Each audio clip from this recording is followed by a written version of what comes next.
bila mana si pemiliknya itu belum menikah, ini juga sebagai pondasi yang awal. Jadi nggak apa-apa, tetap adanya dapur tilam upih. Siapa tahu dengan adanya tilam upih ini sebagai tatanan dan juga bisa pembentukan jika bakal nanti dia berkeluarga. Kan bisa juga seperti itu. Tapi percayalah, doa-doa di sini ini semua dapur tilam upih itu untuk dari sisi kebaikan dan juga sebagai landasan faktor pembentukan dasar kita berpusaka. Ada juga yang bilang di dalam dunia perkerisan itu adanya penyebutan ibunya keris, ibunya, yaitu dapur tilam upih. Ada juga, nggak apa-apa, karena memang posisinya pertama harus.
Halo, salam hormat, salam budaya, salam rahayu untuk para pecinta dunia Tosan Aji dimanapun Anda berada.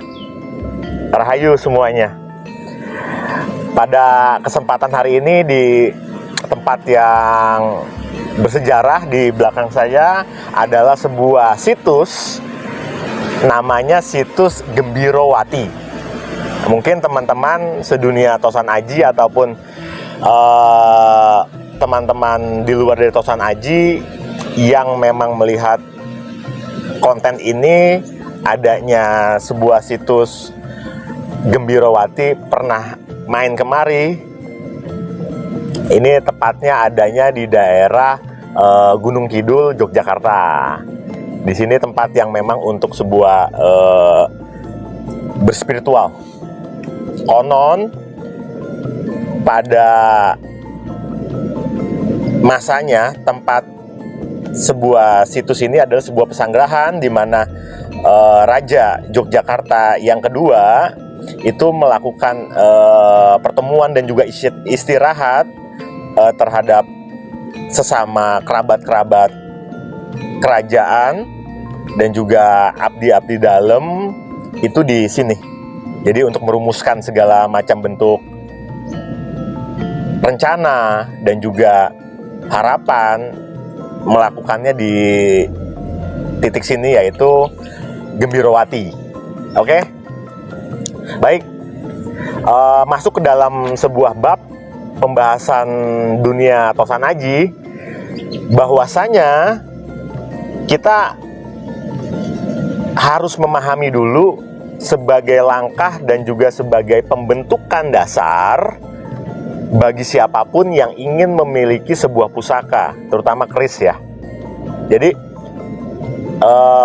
pada channel YouTube konten hari ini untuk menjawab sebuah pertanyaan yang memang harus saya jawab terkait sebelum kita punya pusaka yang lebih artinya tingkatannya lebih wingit ataupun lebih secara esoterinya lebih tinggi, itu harus punya tatanan dasar dalam berpusaka.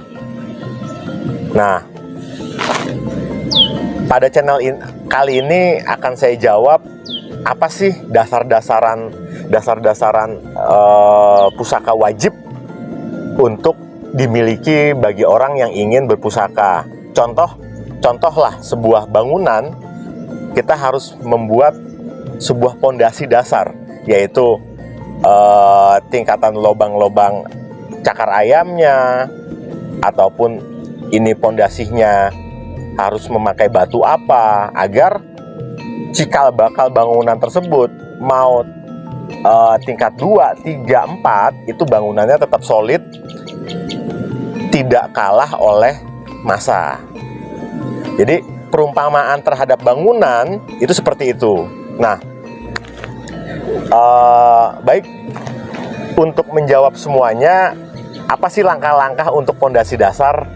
Nah, di dalam dunia perkerisan, pusaka yang wajib dimiliki untuk tatanan yang pertama adalah namanya keris berdapur tilam upih. Baik. Nah, ini adalah pusaka dapur tilam upih. Saya lolos ya. Nanti akan saya babar secara kajiannya. Tilam upih. Yang pertama adalah tilam upih. Nah, dapur tilam upih ini kita letakkan di posisi awal kita berpusaka. Dengan bangun garap dapurnya, bilahnya lurus. Sangat sederhana sekali. Tilam upih dengan bilah yang lurus, adanya pijitan dan juga adanya tikal alis.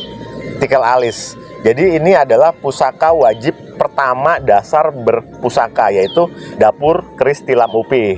Nah, secara filosofi, dapur tilam upih ini adalah bermakna sebagai sebuah simbol untuk ketentraman dan juga gemaripah loh jinawi.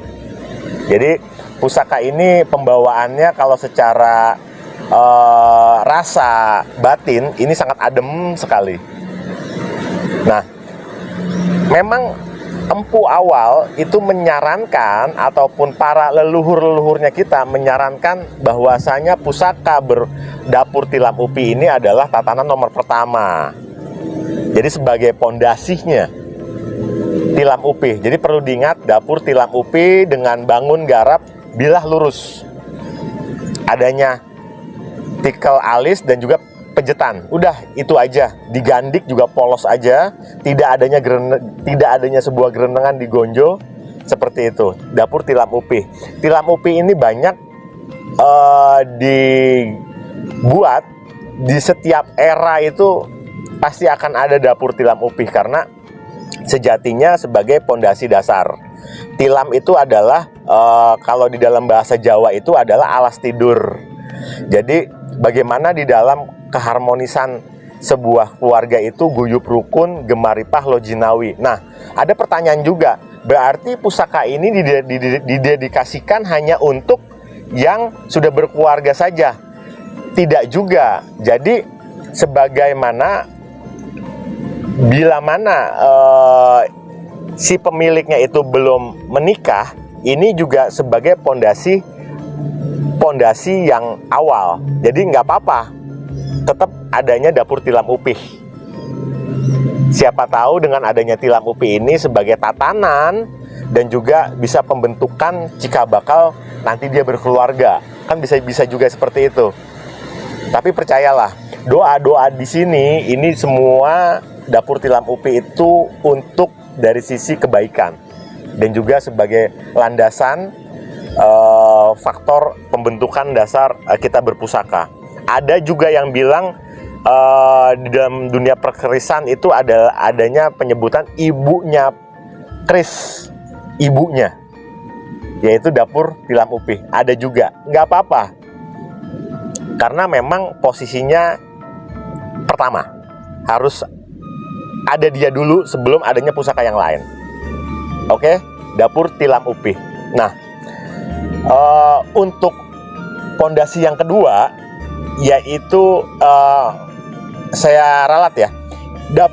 Untuk yang pertama bisa dipergunakan tilam upih dan juga bisa dipergunakan pondasi dasarnya itu dengan tilam sari. Sama kok. Jadi tilam upih dan tilam sari secara doa-doanya sama semua. Jadi bisa dijadikan untuk pondasi dasar pertama kita berpusaka, yaitu tilam sari. Nah, perbedaannya tilam sari dengan tilam upih itu hanya satu di perbedaan. Kalau dia tetap ada tikal alis, dua-duanya juga ada. Baik di tangan kiri saya ini adalah tilam upih dan ini tilam sari. Dua-duanya tetap memakai pejetan dan juga adanya tikal alis, lis alis di atas gonjo. Di atas gonjo itu ada pejetan, di atas pejetan itu ada tikal alis. Ini adalah tilam upih dan tilam sari seperti itu. Namun pembedanya kalau di tilam sari itu adanya tingil di buntut gonjo. Kalau tilam upih tidak ada, los aja langsung. Tapi kalau di gonjonya ini tilam sari, dia adanya sebuah tingil ya, atau ripandan. Jadi ada sebuah tambahan di dalam dunia perkerisan itu dibilang ripandan. Oke, ripandan ya di tilam sari. Jadi perbedaannya itu hanya di buntut gonjonya itu di ujung sini adanya, kalau tilam sari adanya ripandan. Oke, seperti itu. Dua-duanya untuk pondasi dasar kita berpusaka. Dua-duanya sama. Nah, seperti itu. Lanjut. Yang pertama adalah dapur tilam sari, tilam upih atau tilam sari. Next, yang kedua, dasar kita berpusaka adalah kita gunakan dapur brojol. Nah, dapur brojol. Dapur brojol, saya lolos dulu ya.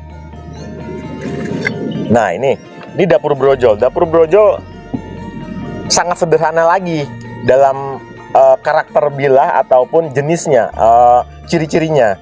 Dia hanya ada sebuah gandinya seperti ini dan polosan semua.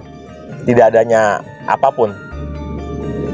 Tidak ada tikal alis, tidak ada pijetan, tidak ada ripandan, dan juga serawean, tidak ada semua. Dapurnya lurus brojol. Nah, yang kedua ini adalah brojol. Brojol ini doa-doa dan sebuah harapannya ini yang ada di dalam pusaka ini. Ketika pembentukan sebuah dasar, kita berpusaka di dalam kehidupan, tentunya adanya sebuah harapan, keinginan, dan juga kemauan. Itu pasti nanti akan adanya sebuah permasalahan.